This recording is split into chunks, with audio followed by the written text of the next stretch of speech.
Hey, what's up guys? What's going on? Welcome back to my channel. Welcome back to Kitchen Tonic. Welcome back to another brand new video on my channel. In this video today, I'm going to be making a very quick and simple yet very tasty recipe. And that recipe is coconut choker, guys. I'm going to be making some nice and tasty coconut choker.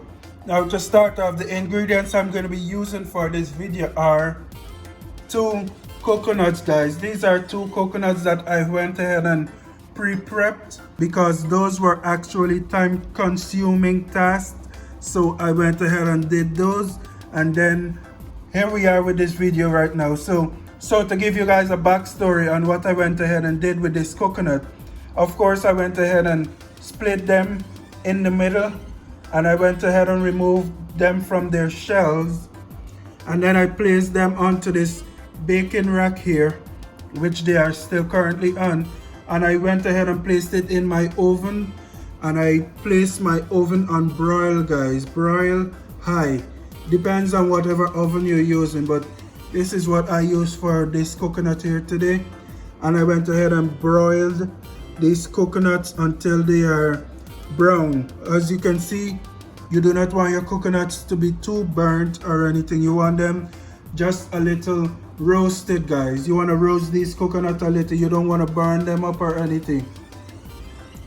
And yeah, guys, that's all I've done up until this point, and the coconut have cooled already as well.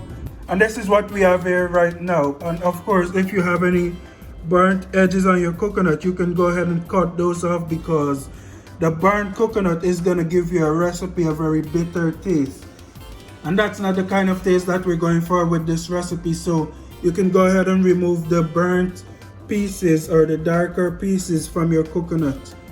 And we're gonna jump right over to the seasoning for this coconut. And over here I have some garlic, which I'm gonna be using for this video. This is 7 cloves of garlic that I have here. I have 1 big hot spicy pepper.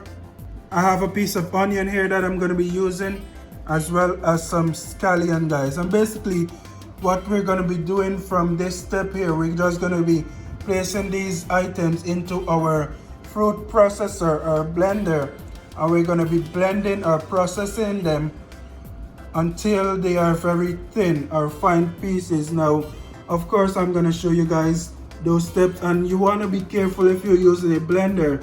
You want to add your coconut here slowly to your blender or your processor or whatever, because the coconut is very dry and it might give a hard time to blend if it doesn't have too much liquid. So you do want to be careful and add your coconut very slowly to your blender or processor. And I'm going to jump right over where I will be placing these items into my blender slash processor here, and we're going to get this recipe going. Alright guys, so here we are. I do have my blender slash processor here, and I'm going to begin by placing my items here into my blender. I'm going to begin with my garlic, my scallions. I'm going to cut these up a little more, make them smaller, make the work easier on my blender processor here. I'm also going to go ahead and cut my pepper smaller. I don't want to overwork my kitchen item here, my blender processor. And you might want to be using gloves or something, because be careful what you touch after you've handled hot pepper if you're choosing to include it into your recipe. I'm gonna go ahead and cut my onions up as well. It does not need to be small, guys, because we are going to be blending slash processing, but you do want to try to make your work easier on your processor. Alright guys, so from here what I'm going to go ahead and do, I'm going to go ahead and process my seasoning items here before actually adding my coconut to my mixture here. So I'm going to go ahead and place my process on, and I'm just going to go ahead and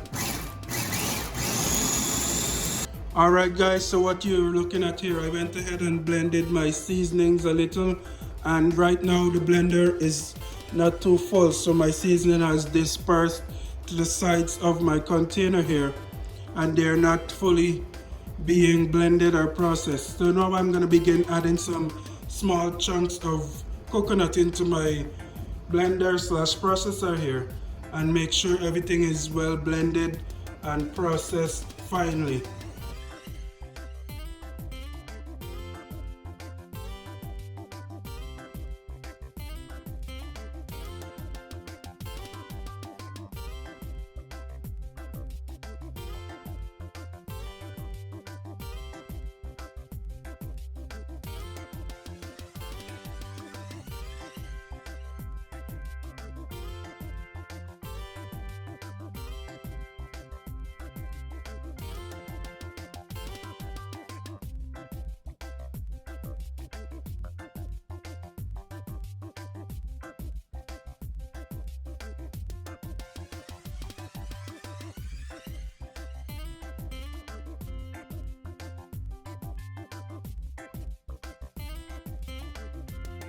Alright guys, so here we are, my finished blended slash processing or processed coconut and all my seasonings. If you guys recall from my previous clip, I did add all my seasoning and everything into the processor at the same time. So everything is in my bowl here. So now what I'm gonna go ahead and do, I'm gonna use this tablespoon here to just mix everything up and make sure that everything is evenly distributed in regards to my seasoning and everything. And this is basically it guys, this is basically a finished recipe. You're just gonna go ahead and mix this all in, and that is it. Smelling great already guys. This is a great smelling, great tasting recipe guys. And of course this is eaten with dal and rice. If you want a dal recipe, that is also on my channel, or I'll link it down below, and you guys can go ahead and check and see how to make some dal and white rice. This is eaten with some regular white rice and dal guys. So yeah, you guys can make sure you check this recipe out, make sure you try it out. It's a Guyanese classic. I know they also make this in Brazil. I'm not sure the correct term that they call this in Brazil, but yeah guys, I know this as coconut choka. And of course, if you don't want it too spicy, you do not need to add the spices or the pepper that I added. The onion and the scallion is also optional. Alright guys, and that is basically it for the video. Thank you guys for watching. Have a spoonful before you go. I'll see you guys at another time, another recipe, another video guys.